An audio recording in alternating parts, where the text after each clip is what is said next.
Добрый день, дорогие друзья! Вот мы и добрались до разбора последнего женского архетипа Гекаты. Должна признаться, что когда я начала записывать это видео, то столкнулась с определенными трудностями. Дело в том, что в нашей жизни женщин с этим архетипом почти не существует. И довольно сложно рассказывать о том, чего нет. А главный вопрос – зачем? Но, несмотря на то, что архетип Гекаты в чистом виде сейчас почти не встречается, частично он присутствует в душе каждой из нас.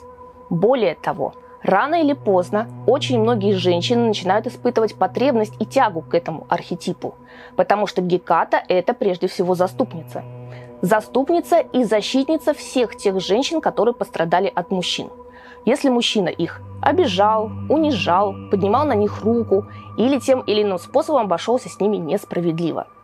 И вот обиженной женщине очень хочется, чтобы рядом с ней была могущественная и сильная подруга, которая не только ее поддержит в трудную минуту, как другие ее подружки, которые там могут послужить в качестве жилетки или сказать что-то утешительное, а которая реально ее защитит и даже при необходимости отомстит. И вот в древнейшие времена образ Гекаты как раз и возник как образ заступницы за всех тех женщин, которые пострадали в суровом патриархальном быте. Потому что в ту эпоху женщина находилась на положении вещи, с которой мужчина мог делать, в общем-то, все, что ему заблагорассудится. И ему за это почти ничего не было. И вот в реальной жизни найти помощь таким женщинам не представлялось возможным. Поэтому и возникла потребность в появлении вот такой вот грозной и жестокой богини.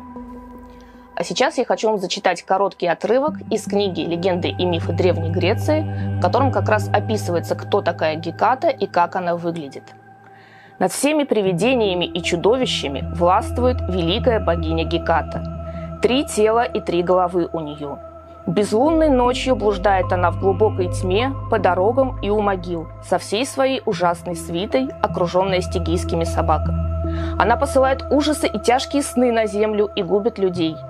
Гекату призывают как помощницу в колдовстве, но она же единственная помощница и против колдовства для тех, которые чтут ее и приносят ей на распутьях, где расходятся 3 дороги, в жертву собак. И вот сейчас у вас может возникнуть закономерный вопрос. Как-то все вышеперечисленное мало вяжется с образом защитницы, потому что одно дело, речь шла бы о какой-то амазонке или богине-воительнице, а причем здесь тяжкие сны, какие-то могилы, колдовство, в общем, к чему все это? Но если мы задумаемся, то поймем, что все абсолютно логично. Потому что Геката для того, чтобы ей противостоять мужчинам, для того, чтобы победить их, ей ни в коем случае нельзя быть слабой. Она должна быть не только равна мужчине, она должна быть сильнее его. И она должна зарождать в сердце человека, который женщину осмелился оскорбить, страх и ужас. И она не просто защитница, она мстительница, карающая всех тех, кто решил угнетать женщин. В мифологии Геката была богиней подземного царства, то есть царства мертвых, в котором она являлась одним из ключевых персонажей. У нее 3 головы и 3 тела, как выше говорилось. И она состояла из 3 отдельных богинь. Непосредственно самой Гекаты, Артемиды, архетип который мы рассматривали ранее, и богини Луны Селены. Для чего был нужен этот сборный образ? Дело в том, что Геката, видимо, была древнейшим женским божеством, которое появилось еще в эпоху Палеолита. И ей тогда поклонялись как великой матери, без которой невозможно появление жизни. Время шло, образ Гекаты усложнялся, трансформировался. У нее появлялись новые задачи.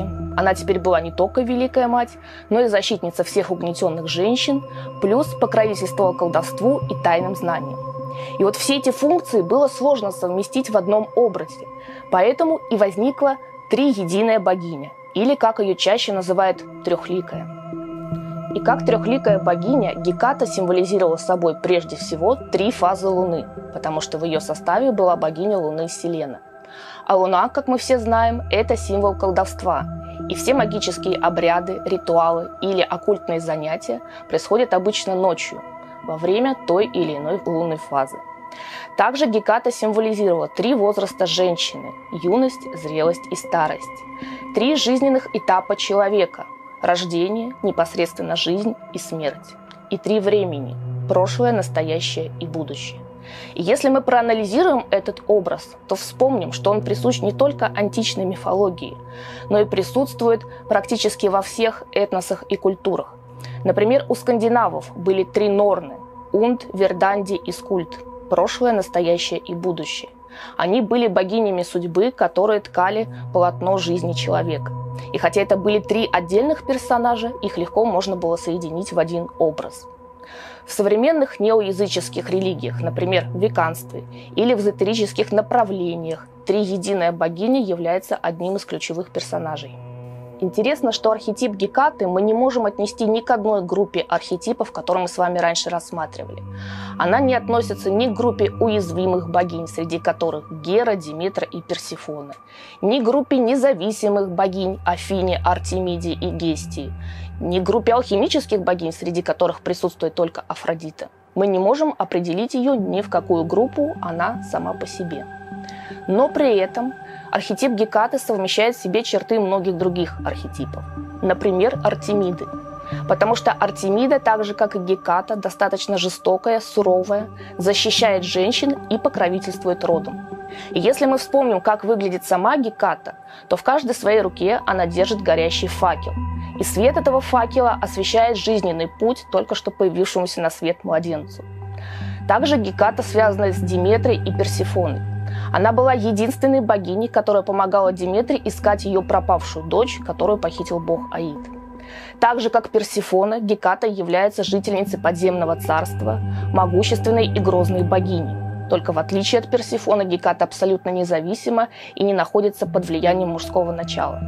Очень тесно Геката связана и с Гестией, потому что они обе волшебницы. Но если Гестия больше занимается домашней и бытовой магией, то Геката отвечает за темную сторону колдовства. В современной жизни, как я уже говорила, женщин с архетипом Гекаты почти не существует. Почему?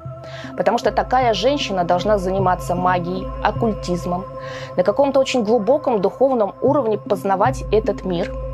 И если допустить, что такая женщина действительно существует, то, во-первых, это должно составлять основной смысл ее жизни, а не находиться на уровне хобби и увлечений.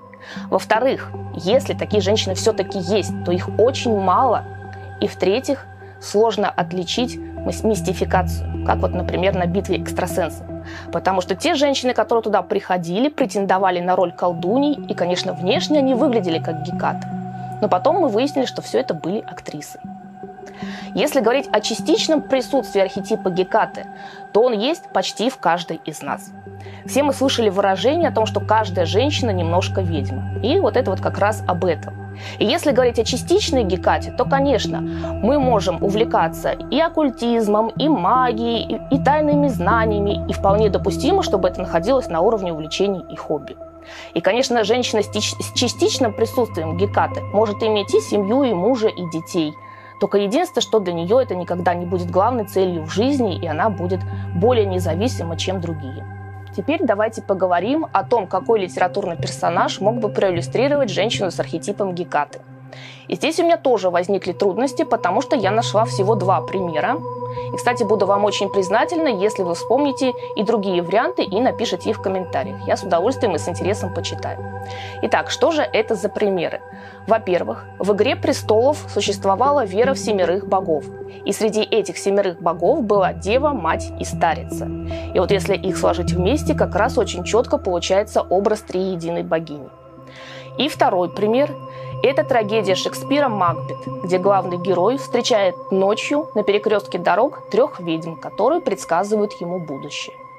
Вот, пожалуй, и все. Итак, мы с вами рассмотрели 8 женских архетипов. Все видео доступны в отдельном плейлисте, который так называется «Женские архетипы». А далее мы перейдем к архетипам мужчин. Я очень благодарна всем тем, кто подписывается на мой канал, ставит лайки, делится моими видео со своими друзьями. Я буду стараться продолжать и дальше делать для вас интересные видео. В общем, всем спасибо и увидимся.